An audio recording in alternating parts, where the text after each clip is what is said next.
So every month, people who support at least the $3 level get to ask me something, anything they want to. And we've had a few people do that over the month of December. If you want to do that for the new year, for the month of January, just use the links below.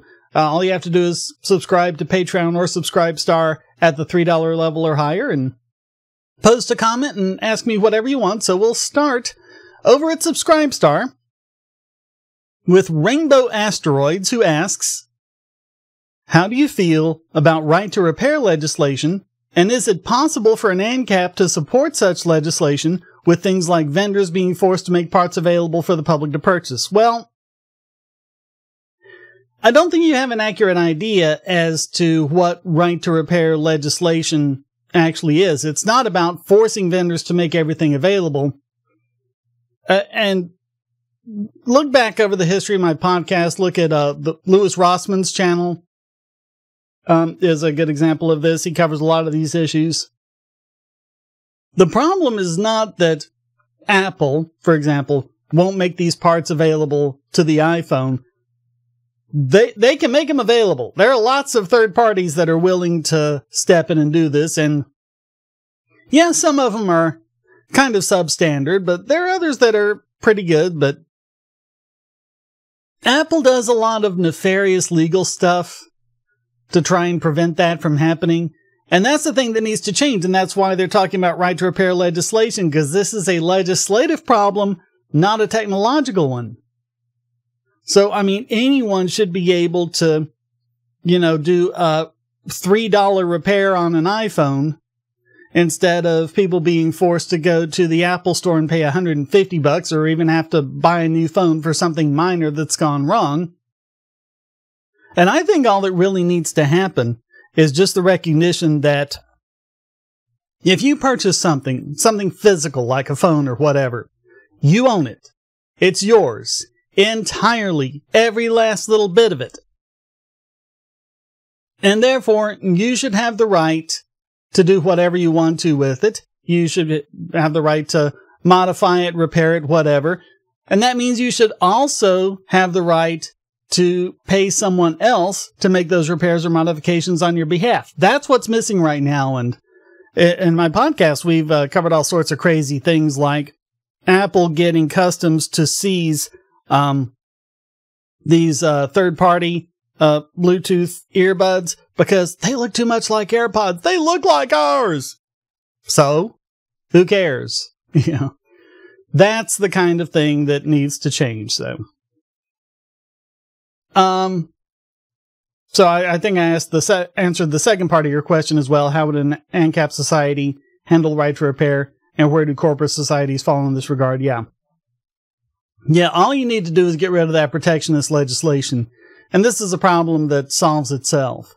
And, even, especially if you actually have liability where Apple, sabotages certain things from being repaired. I don't know all the details, but Louis Rossman did a video on this where some of the iPhones, there's electronics on them that if you merely try to, replace the screen on it with a screen that wasn't made by Apple, it'll make the whole thing fail. So, that should be considered vandalism and sabotage of someone else's property because, again, you purchased the iPhone. Apple doesn't own that iPhone anymore. So that's all that needs to happen. So, moving on to Thomas Urbanski. Yeah, sorry people, the weather has turned on me. About the time I get the holidays in the rearview and I can start doing videos again. Yeah, it's gotten cold and rainy here, and so bear with me on that. But Thomas Urbanski asks, Happy New Year. Happy New Year to you too. You upload your content to multiple platforms. How do you organize it? What tools and software are you using, etc.? And do you upload your old content? I tried to not have everything on YouTube, and I've tried to get all my old content up on BitChute and Library Odyssey. As far as what tools and software I'm using, it's really just the tools they give you to automatically, when I upload a video, it automatically goes over to these other platforms. And the only real solution I haven't found with that is the live streams, because I'd like to see if I can start live streaming to both YouTube and Odysee at the same time, but none of the ones I've found will do both of those. So, I just trying to do a multi-output live stream. You know, like they have plenty where you can do YouTube and Twitch, you know, which I'm not on Twitch, so long story on that, but yeah, it's pretty much using the tools that they give you to keep everything synced up. And also I've been uploading on times when the podcast is on break. A lot of the older ones that I wasn't able to upload to YouTube back in the days when you couldn't upload videos that were more than 10 minutes long, I've been trying to get those up.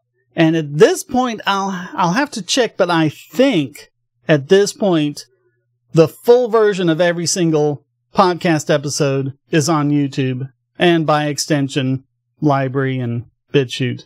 The only other one I'm really kind of pushing is Odysee, because BitTube, I think the developers have kind of lost focus, and yeah, it's not really, it had potential at one point, and I'm really disappointed with the direction that's gone.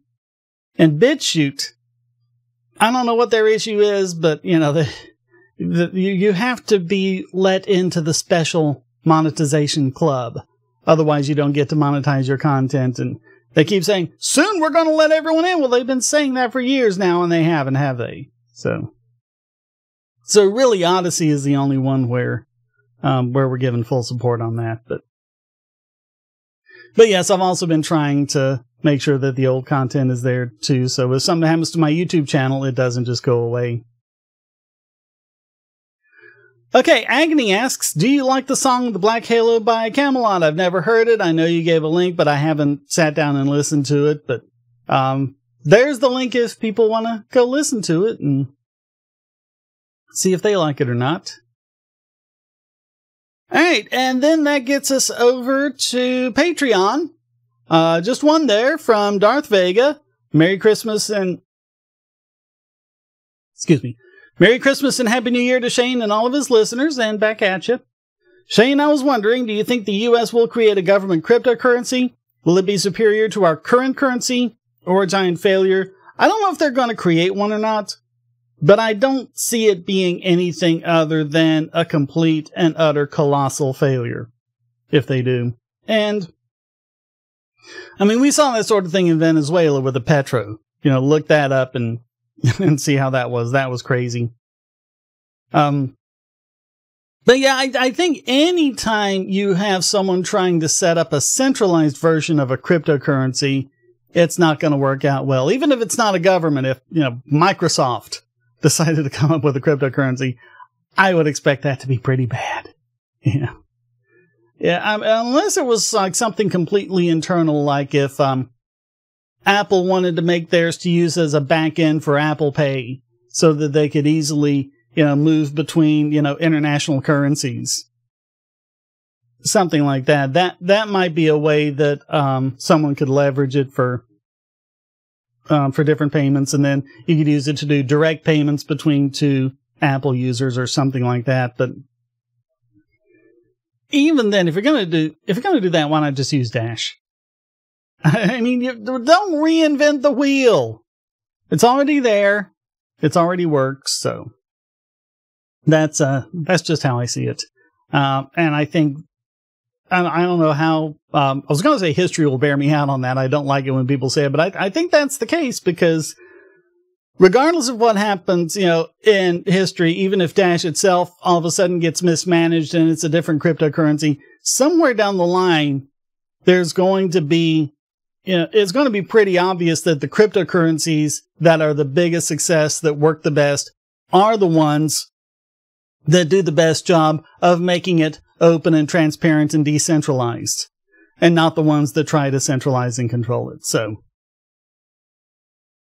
that's it then for December of 2021. It's 2022 now, and where does the time go? So we'll see what goes on for this year and what sort of questions people have in January. So until then, Thank you for listening. Comments for the Common God, shares for the Share Throne, like, subscribe, the bell, all that good stuff.